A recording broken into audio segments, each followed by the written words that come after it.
My parents invited us to dinner. Dad pulled out a paper and read it. I'd been removed from the will for marrying her. Everyone at the table already knew. My wife grabbed my hand. I didn't say a word. We just left. 8 months later, Mom showed up at my door crying. My name's James, I'm 34, and about 8 months ago my father sat me down at a dinner table in front of my entire family and told me I'd been erased. Not metaphorically, not emotionally, though that was certainly part of it. I mean, he literally pulled a folded piece of paper out of his breast pocket, smoothed it out like he was about to read a toast at a wedding, and informed me that I had been removed from the family will. The reason?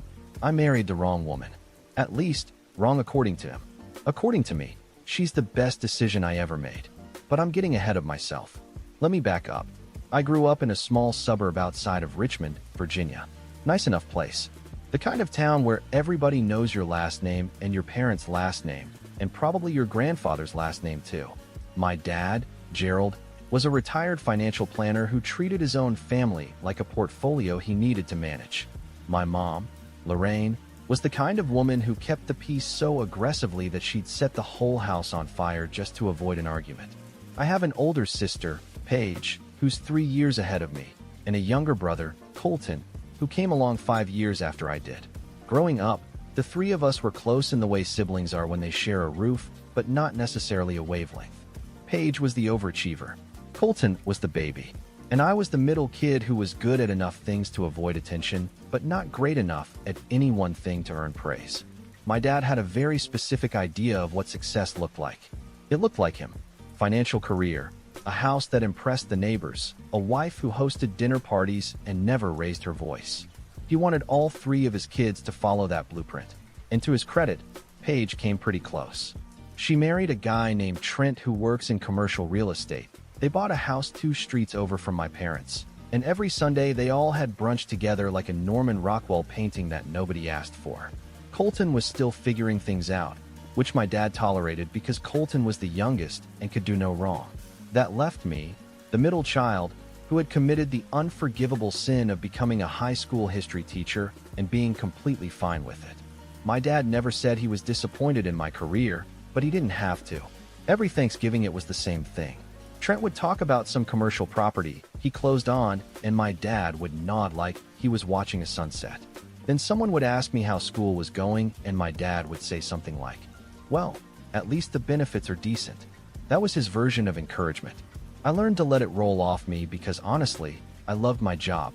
I coached the junior varsity baseball team. I ran a history trivia club that the kids actually showed up to voluntarily, and I went home every day feeling like I'd done something that mattered. My dad could keep his spreadsheets. Then I met Naomi. Naomi walked into my life at a friend's backyard barbecue 3 years ago. She was there with a mutual friend, standing by the cooler, laughing at something on her phone. She had this energy about her that I can only describe as effortlessly magnetic. She wasn't trying to be the center of attention. She just was. We started talking about, of all things, a documentary about the Roman Empire, and 2 hours later we were still standing by that cooler and everyone else had moved inside. By the end of the night, I had her number and a feeling in my chest that I hadn't felt in years. Naomi is biracial. Her mom is black, her dad is white, and she grew up in Baltimore. She's a pediatric occupational therapist who works with kids on the autism spectrum. She is, without exaggeration, the kindest and most grounded person I have ever met.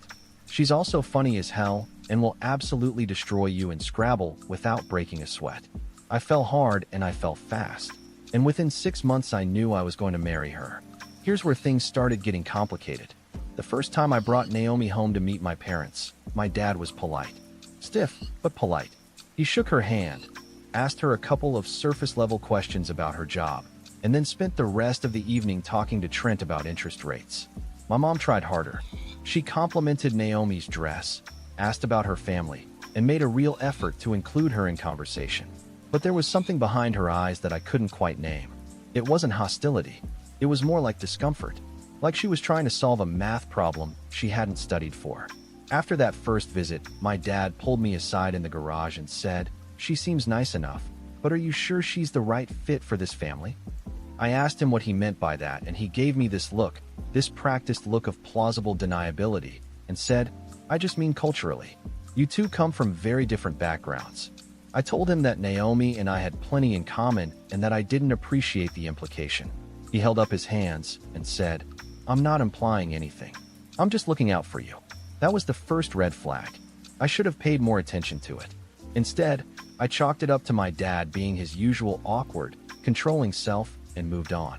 Over the next year and a half, things progressed with Naomi and things regressed with my family. Every time I brought her to a family event, the temperature in the room dropped about 10 degrees. Paige was civil but distant. Trent barely acknowledged Naomi at all. Colton was the only one who seemed genuinely cool with her, but Colton was 23 and living in his own world half the time, so his support, while appreciated, didn't carry much weight in the family hierarchy. My dad kept making comments that were technically deniable but emotionally unmistakable. He'd reference how different our upbringings were. He'd ask if Naomi's family was comfortable around us, as if she were a foreign exchange student and not a woman with a master's degree who paid her own mortgage. I proposed to Naomi on a Tuesday night in our apartment because she once told me she thought public proposals were stressful and she'd rather it be just us. So I cooked her favorite meal, put the ring in a small wooden box on the table, and asked her to marry me while we were both still in our work clothes. She said yes before I even finished the question. It was the happiest moment of my life. When I told my parents, my mom said congratulations in a voice that sounded like she was reading a cue card. My dad said, "Well, I hope you know what you're doing." Paige sent a text that just said, "Wow, congrats." No exclamation point, no emoji, just 5 letters and a period. I told Naomi not to worry about it. I told her my family would come around. I believed it at the time. I was wrong. We got married 4 months later at a small venue outside of Charlottesville. It was beautiful. Naomi's family showed up in full force, laughing and dancing and hugging me like I'd been part of their family my whole life. My side was thinner. My mom came. Paige came, but left early. Trent didn't come at all, citing a work conflict that I'm fairly certain was fictional. Colton was there and gave a surprisingly heartfelt toast. My dad came, sat in the back row, and left during the reception without saying goodbye. I watched him walk to his car from the window of the venue, and something in my chest cracked a little. But Naomi squeezed my hand and whispered, "You're not losing anything that was really yours." And she was right. I just didn't know yet how right she was. 3 months after the wedding, my mom called and invited us to a family dinner. She said it was long overdue and that everyone wanted to celebrate our marriage properly. I was cautiously optimistic. Naomi was cautiously skeptical. She put on a nice dress anyway and brought a bottle of wine because that's who she is. We drove to my parents' house with the windows down and the radio on. And for about 20 minutes, I let myself believe that maybe things were finally going to be okay. We pulled into the driveway, and I saw every car. Paige's SUV, Trent's truck, Colton's beat-up sedan. The whole family was there. That should have been comforting. Instead, it made my stomach tighten in a way I couldn't explain. We walked in, and the house smelled like pot roast and something sweet, maybe a cobbler. My mom greeted us at the door with a hug that lasted a beat too long. The kind of hug that felt more like an apology in advance than a welcome. She took the wine from Naomi and said, "Oh, you didn't have to do that, sweetheart," in a tone that was warm on the surface but hollow underneath. The dining room table was set with the good china, the stuff my mom only brought out for Thanksgiving and Easter. That was the second thing that felt off. This was supposed to be a casual family dinner, but the table looked like it was staged for a magazine shoot. Everyone was already seated when we walked in. Paige gave a thin-lipped smile and said, "Hey, you too." Trent nodded without looking up from his phone. Colton waved from the end of the table and said, "What's up, brother?" My dad was at the head of the table, sitting straight-backed with his hands folded in front of him like a judge about to deliver a verdict. He looked at me and said, "Glad you could make it." He did not look at Naomi, not even a glance. We sat down and my mom started serving the food. Conversation was light at first. Paige talked about remodeling their guest bathroom. Colton talked about a camping trip he was planning. I told a story about one of my students accidentally calling me dad in class, which got a genuine laugh from Colton and a polite chuckle from my mom. Naomi complimented the pot roast, and my mom said thank you in a voice so quiet it barely registered. The whole thing felt like everyone was reading from a script, and the real scene hadn't started yet. About 20 minutes into dinner, my dad cleared his throat. Not a normal throat clearing. This was the kind of deliberate, performative throat clearing that a man does when he wants the room to go silent. And it worked. Everyone stopped talking. Forks went down. Eyes went to him. He reached into the inside pocket of his blazer, which I only now realized he was wearing to a family dinner in his own house, and pulled out a folded piece of paper. He unfolded it slowly, smoothed it against the table with both palms, and adjusted his reading glasses. "James," he said, "your mother and I have been doing some estate planning recently. We've updated our will and our trust, and we felt it was important to be transparent with the family about the changes." My heart started beating faster, but I didn't know why yet. I just sat there, holding my fork like an idiot, waiting for whatever was coming. He looked down at the paper and began reading. "The house," he said, "would go to Paige and Trent. The vacation cabin in the Shenandoah Valley would go to Colton. The investment accounts would be split between Paige and Colton. The life insurance payout would be split between Paige and Colton." He read every single line item like he was presenting quarterly earnings to a board of directors. And not once did he say my name. Not once. When he finished reading, he folded the paper back up, placed it on the table beside his plate, and looked at me. We felt this was the fairest arrangement given the circumstances. I sat there in silence for what felt like an hour, but was probably 10 seconds. The room was dead quiet. Nobody was eating. Nobody was moving. And then I looked around the table, and that's when it hit me. Nobody was surprised. Paige was staring at her plate like she was trying to will herself invisible. Trent was leaning back in his chair with his arms crossed, looking almost bored. Colton was fidgeting with his napkin, his jaw tight, avoiding my eyes. My mom had her hands in her lap and her gaze fixed somewhere near the centerpiece, blinking rapidly. They all knew. Every single one of them knew before I walked through that door. This wasn't a dinner. It was a sentencing. "What circumstances?" I said. My voice came out quieter than I intended. My dad took off his glasses and set them on the table. "James, you made a choice that we don't feel aligns with the values and direction of this family.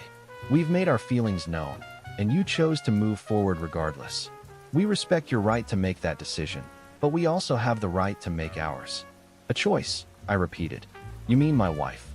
He didn't flinch. "I mean the path you've chosen." I looked at my mother. "Mom, you agreed to this." She opened her mouth, closed it, and then said, "Your father and I discussed it. It's what we felt was best for everyone. You cut your own son out of the will, and you think that's best for everyone." I said, "Nobody's cutting you out of anything," my dad said, and his voice had that edge to it, that controlled anger he always used when he felt like someone was challenging his authority. "You're still part of this family. This is about assets, about legacy, about making sure the family's resources go where they'll be properly managed." "Properly managed," I said, and I could feel my hands starting to shake under the table. "What does that mean, Dad? Say what you actually mean for once in your life." He stared at me. The room held its breath. And then he said, "It means I don't believe your current household reflects the values we've built this family on. And I'm not going to fund a direction I don't support." There it was. He didn't say her name. He didn't have to. Everyone at that table knew exactly what he meant, and nobody said a word to challenge it. I turned to Paige. "You knew about this?" Paige looked up, and her face was red. "James, I didn't. I mean, Dad told us last week. I didn't think it was my place to." "Your place to what? Warn me? Tell me I was walking into an ambush." "It's not an ambush," my dad said. "It's a family conversation." "No," I said. "A family conversation is when you talk to someone. This is a performance. You invited us here so you could humiliate me in front of everyone and make sure I knew exactly where I stood." The table went silent again. I could hear the clock ticking in the hallway.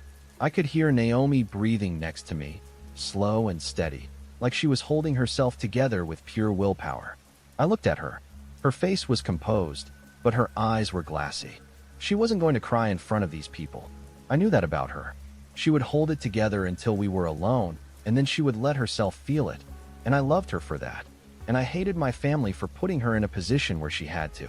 Naomi reached over and took my hand under the table. She didn't say anything. She just held on. And in that grip, I felt something shift inside me. The anger didn't go away, but it got quiet. It stopped buzzing, and it started sharpening. I looked at my dad. I looked at my mom. I looked at Paige and Trent and Colton. Every face at that table. And I made a decision. I pushed my chair back, stood up, and said, "Thank you for dinner." That was it. 4 words.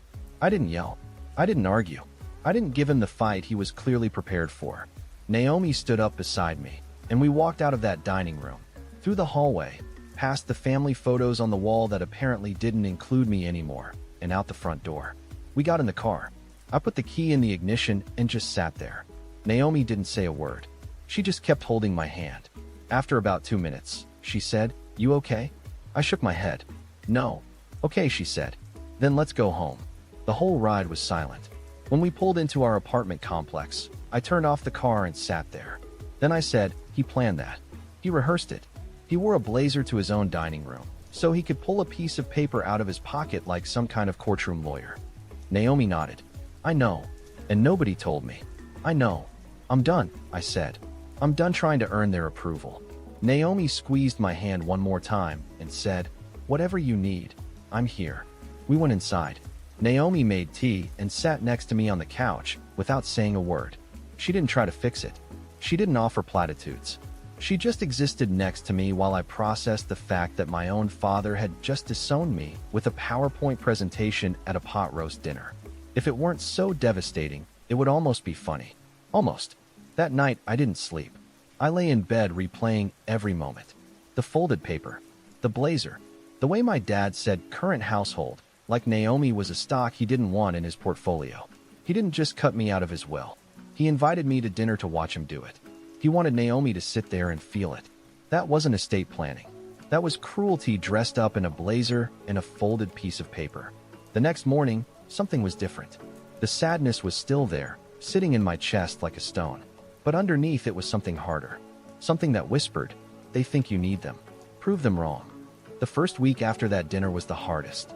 I went to work every day, stood in front of my students, taught them about the Civil War and the New Deal and the fall of Rome, and pretended that my own family hadn't just crumbled. I smiled when the kids made jokes. I gave feedback on essays. I ran baseball practice and called out batting orders like nothing was wrong. But every night I came home and sat on the couch and felt the weight of it settle back onto my chest like a wet blanket I couldn't shake off. Naomi watched me carefully during that first week. She didn't push. She didn't pry. She just made sure there was food on the table and the apartment didn't fall apart while I was quietly falling apart inside.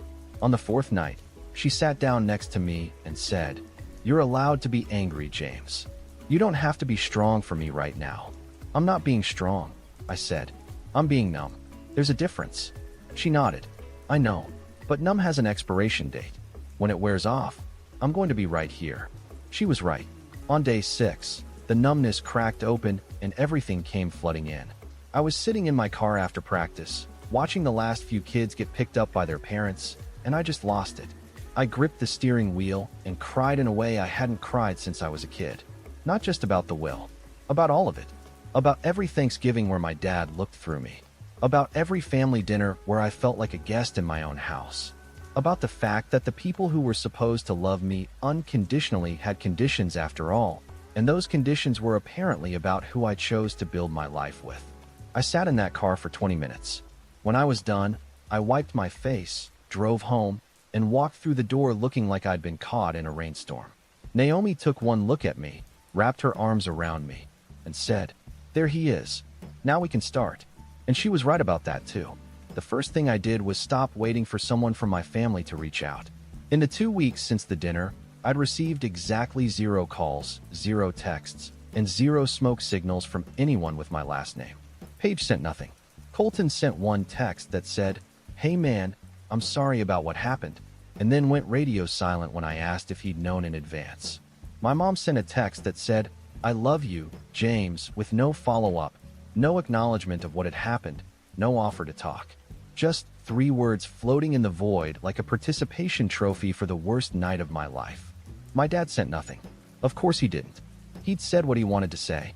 The blazer was back in the closet, and the paper was back in the drawer, and as far as he was concerned, the matter was closed. So I closed it too. I didn't block anyone. I didn't send a dramatic goodbye message. I just stopped reaching out. Stopped calling. Stopped showing up. If they wanted me gone, I'd be gone. But I wasn't going to disappear quietly. I was going to disappear loudly, by living so well that the silence from my end would be deafening. Naomi and I had been talking for a while about buying a house. We'd been saving slowly and carefully because teachers and pediatric therapists aren't exactly rolling in investment capital. But we'd been disciplined. We had a solid emergency fund and a down payment that was almost where it needed to be. The week after the dinner, Naomi came home and told me that a colleague of hers was leaving her practice and there was an opening for a senior therapist position. Better pay, more autonomy, and the chance to build out a new program for early intervention. She applied. 2 weeks later, she got it. The pay bump was significant enough that our timeline for buying a house moved up by about 6 months.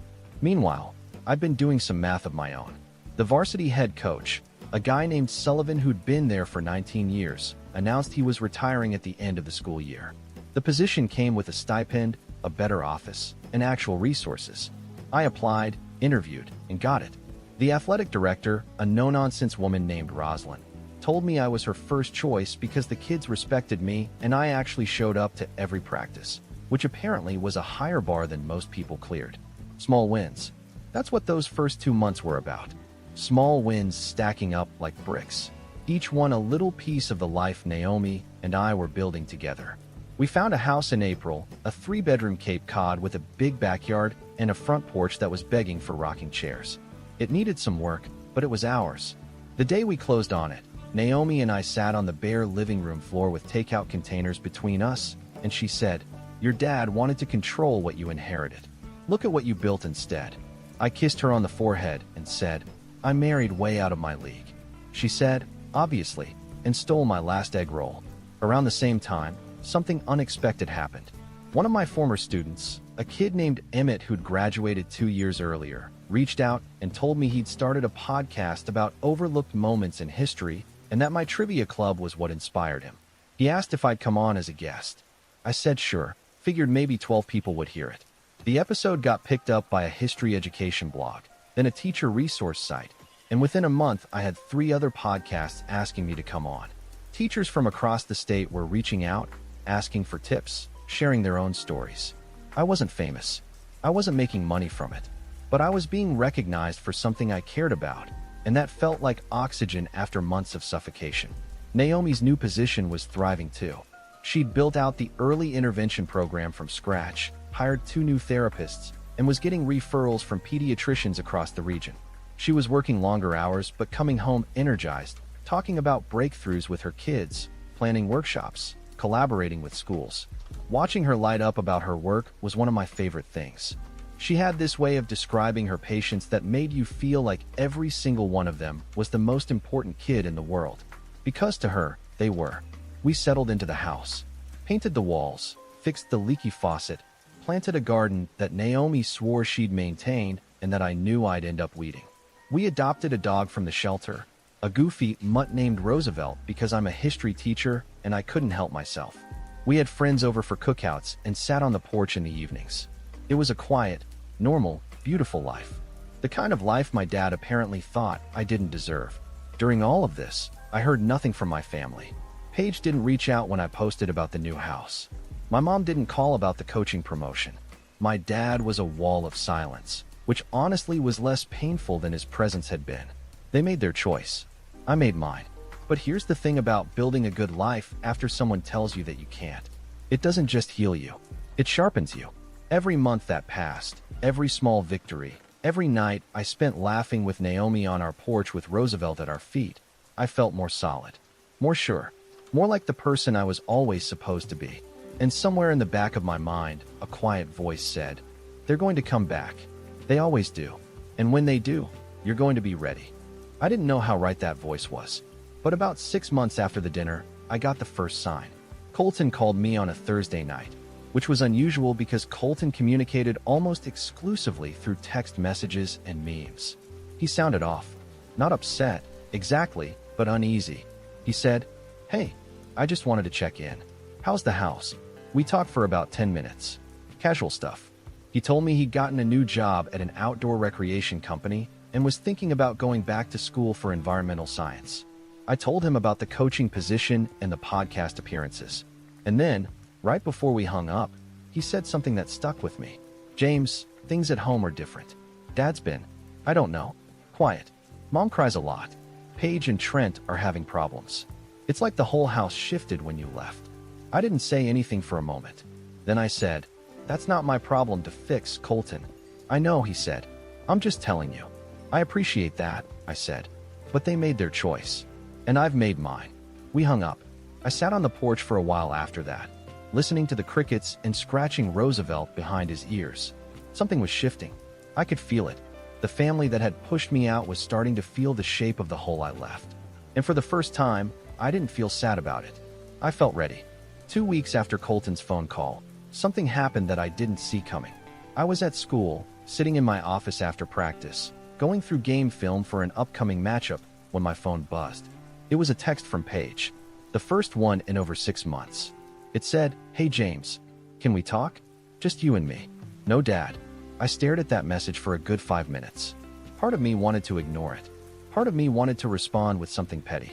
But the part of me that Naomi had helped rebuild, the part that was grounded and strategic instead of reactive, told me to hear her out. So I replied, "Sure. Coffee on Saturday." We met at a cafe halfway between our houses. Paige was already there when I arrived, sitting at a corner table with her hands wrapped around a mug like she was trying to absorb warmth from it, even though it was 75 degrees outside. She looked different, thinner, tired. The polished, put-together version of my sister that usually showed up to family events was gone, and in her place was someone who looked like she hadn't slept well in months. "Hey," she said when I sat down. "Hey." There was a long pause. Then she said, "I owe you an apology. A real one.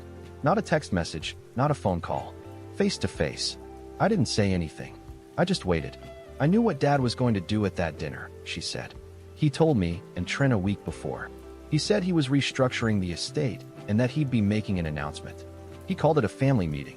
He didn't use the word disown, but the intent was obvious. And I didn't warn you."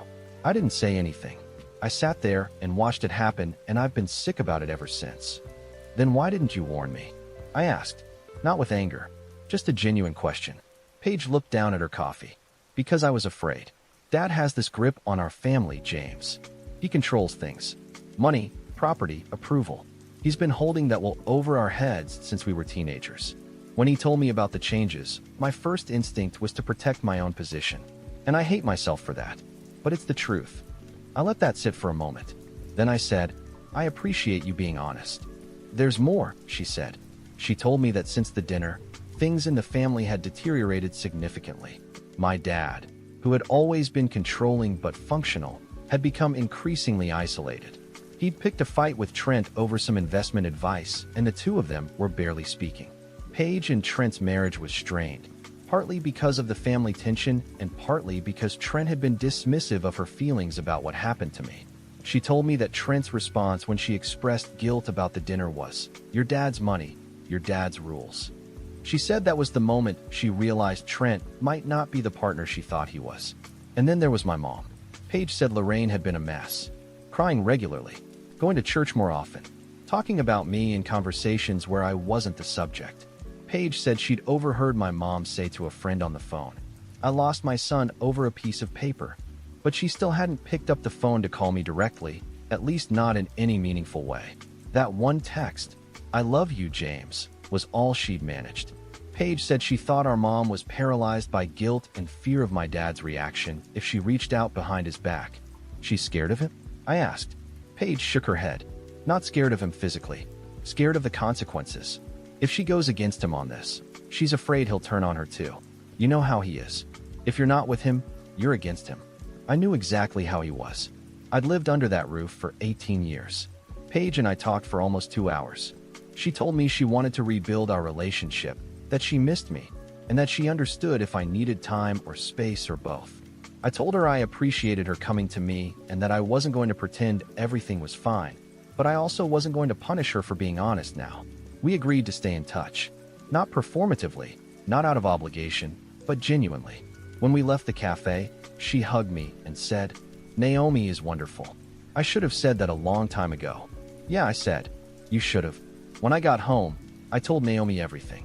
She listened without interrupting, which is something she does that I will never stop being grateful for. When I finished, she said, "How do you feel about it?" "Cautiously hopeful," I said, "but also like I'm watching chess pieces move and I need to be careful about which ones I trust." Good instinct, she said. What do you want to do? Nothing right now, I said. I want to let them come to me. All of them. I'm not chasing approval anymore. If they want to be in my life, they need to show up properly. Not with a text. Not with a coffee meeting. They need to look at Naomi and see what I see, and they need to say it out loud. Naomi smiled at me. Since when did you get so strategic? I married a therapist, I said. Some of it rubbed off. Over the next few weeks, I noticed something interesting. The podcast appearances I'd been doing had started gaining real traction. A state education association reached out and asked me to speak at their annual conference about innovative approaches to teaching history. The conference was in Richmond, which meant it was about 20 minutes from my parents' house. The organizer, a woman named Waverly, told me they'd seen my podcast episodes and thought I'd be a perfect keynote for their Saturday morning session. Keynote. Me. The middle kid who picked a career his dad considered barely a step above volunteering. I said yes immediately, and then I did something I probably shouldn't admit to. I checked the conference website and saw that it would be covered by the local news because the governor's office was co-sponsoring it as part of an education initiative. There would be press. There would be photos. There would be a public record of James, the disappointment, standing on a stage in his hometown being celebrated for the exact career his father had dismissed. I'm not going to pretend I didn't enjoy that thought. I'm human. Meanwhile, Naomi had news of her own. She'd been approached by the director of the Children's Hospital Network about expanding her early intervention model to 3 additional sites across the state. They wanted to fund a pilot program, and they wanted Naomi to lead it. The salary was a significant step up, and more importantly, it would put her in a position to help hundreds more kids. She was electric about it. I watched her pace around the living room, outlining her plans, talking about staffing and training protocols and outcome metrics, and I thought, this is the woman my father thought wasn't good enough for his family. This woman who is about to change the landscape of pediatric therapy in Virginia. The irony was so thick you could choke on it. I called Colton and told him about the conference. He said he'd try to come. I told Paige, and she said she'd be there for sure. I did not tell my parents. I didn't need to. I knew the way small-town information traveled. Word would get back to them. It always did. The week before the conference, I sat on my porch with Roosevelt sleeping at my feet and Naomi reading beside me, and I felt something I hadn't felt in a long time. Not anger, not sadness, not even vindication, exactly. It was something quieter than that. It was the deep, bone-level satisfaction of knowing that I had built something real, a career I was proud of, a home I loved, a marriage that was the strongest thing in my life. And none of it, not a single piece of it, came from my father's approval or his money or his folded piece of paper. He thought removing me from the will would bring me to heel. Instead, it set me free. The night before the conference, Naomi laid out my suit and said, "You're going to be incredible tomorrow." What if I'm not? I said, because even confident people get nervous sometimes.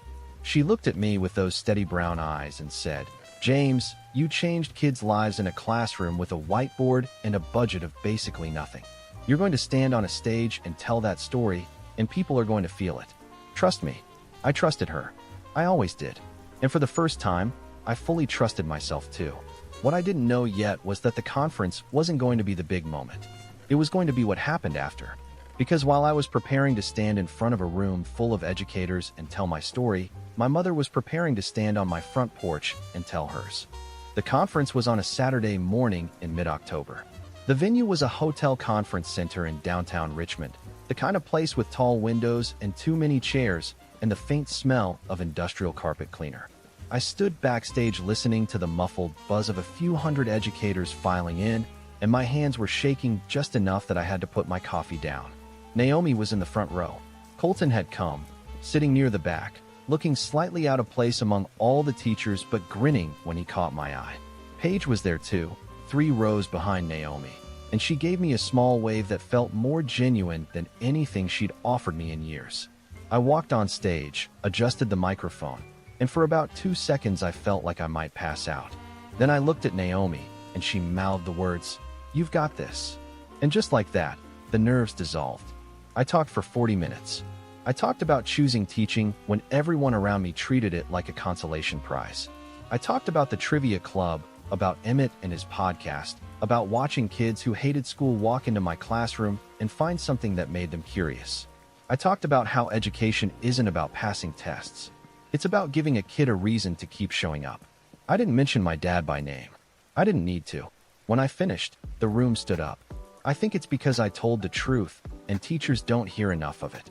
Naomi was on her feet before anyone else, clapping with tears rolling down her face. Colton was whistling like he was at a baseball game. Even Paige was standing, her hand pressed against her mouth. After the talk, people came up to shake my hand and tell me their own stories. A reporter from the local NBC affiliate asked for a quick interview. Waverly told me it was the best keynote they'd had in 5 years. Colton pulled me aside and said, "Dude, I had no idea you were that good at this." Paige hugged me and said, "Mom and Dad should have been here." I didn't respond to that. The local news segment aired that Monday evening. Naomi told me they used a clip of me saying something about how the best teachers remember what it felt like to be a kid who needed someone to believe in them. Apparently my mother saw it too, because 3 days later, she showed up at my door. It was a Thursday afternoon. Naomi was at work. I was in the kitchen making lunch and grading papers simultaneously, which is a skill they don't teach you in education school, but should. Roosevelt started barking at the front door, which usually meant a delivery driver or a particularly bold squirrel. I opened the door, and there was my mother, standing on my porch in a cardigan and flats, holding a small gift bag, with mascara streaked down both cheeks. "James," she said, and then she started crying. Not the quiet, dignified crying she'd done at the dinner. This was the messy, shoulders shaking, can't catch your breath kind of crying that comes from somewhere deep. I stood there for a moment. I'd imagined this scenario a dozen times over the past 8 months, and in every version I'd been cool and composed, and maybe a little cold. But looking at my mother falling apart on my front porch, all of that rehearsed detachment evaporated. I said, "Come in, Mom." She sat on my couch and cried for 5 minutes straight while Roosevelt sat at her feet looking concerned. I got her a glass of water and a box of tissues and sat in the chair across from her and waited. When she finally collected herself enough to speak, she said, "I saw the news. I saw you on that stage, and I realized that I missed everything. I missed your wedding. I missed your house. I missed you becoming this person, and it's because I was too much of a coward to stand up to your father." I let her talk. She told me that the night of the dinner, she'd wanted to stop my dad. She said she'd argued with him privately for 2 weeks before, begged him not to make it a public announcement, told him he was going to lose me. But she'd capitulated. She said she'd started seeing a therapist, her first time ever, and that the therapist helped her understand that her silence wasn't peacekeeping. It was enabling. I enabled him, she said. For 37 years, I let him control everything because I was afraid of the alternative. And the alternative was just standing up and saying this is wrong. That's all it would have taken. 2 words. And I couldn't do it. I let that sit. Then I said, "Mom, I appreciate you coming here. I really do. But I need you to understand something. What happened at that dinner wasn't just about a will. Dad made a calculated decision to humiliate me and my wife in front of the entire family because he doesn't approve of who she is. And you let it happen. Paige let it happen. Colton let it happen. Every single person at that table chose silence. That's not something I can forgive with a gift bag and an apology." She nodded, still crying. "I know. I'm not asking you to forgive me right now. I'm asking you to let me try. Let me earn it." "How?" I said. She looked me dead in the eyes and said, "I told your father last week that I'm not going along with this anymore.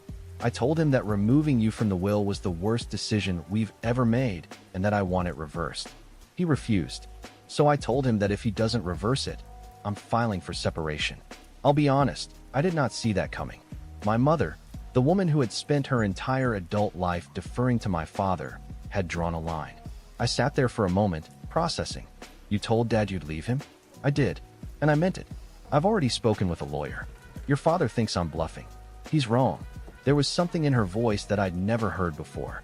Steel, not anger, not bravado, just the quiet, immovable certainty of a woman who had finally decided that being comfortable was less important than being right.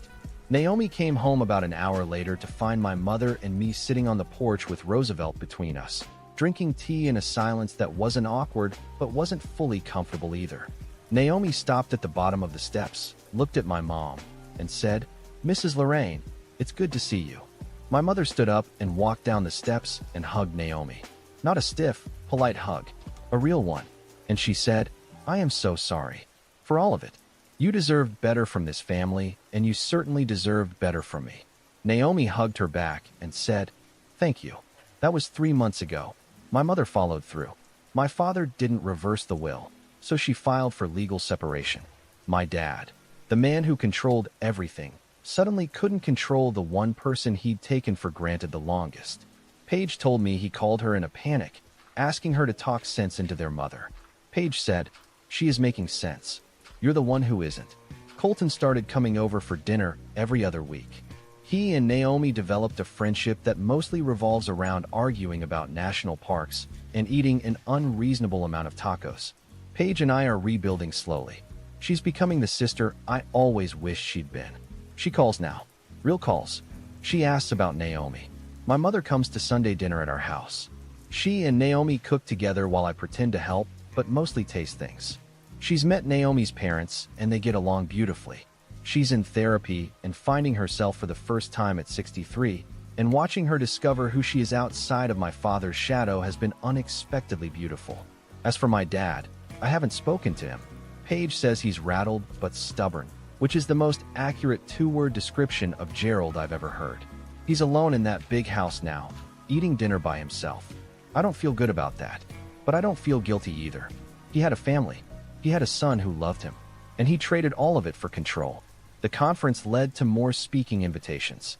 Naomi's pilot program launched last month, and the results are ahead of projections. We're talking about starting a family. Roosevelt is fat and happy and has claimed the left side of the couch as his personal kingdom. I think about that dinner sometimes. The folded paper, the blazer, Naomi's hand finding mine under the table while everything collapsed. And I think about what she whispered on our wedding night. You're not losing anything that was really yours. She was right. I didn't lose a thing. I just stopped holding on to what was never mine to begin with. And the moment I let go, everything I actually needed was already in my hands. So that's my story. If you're dealing with a family that treats their love like a transaction, I want you to know something. You are not the problem. You were never the problem. Build your own table. Fill it with people who show up because they want to, not because they're afraid of what happens if they don't. That's what I did. And I've never been happier.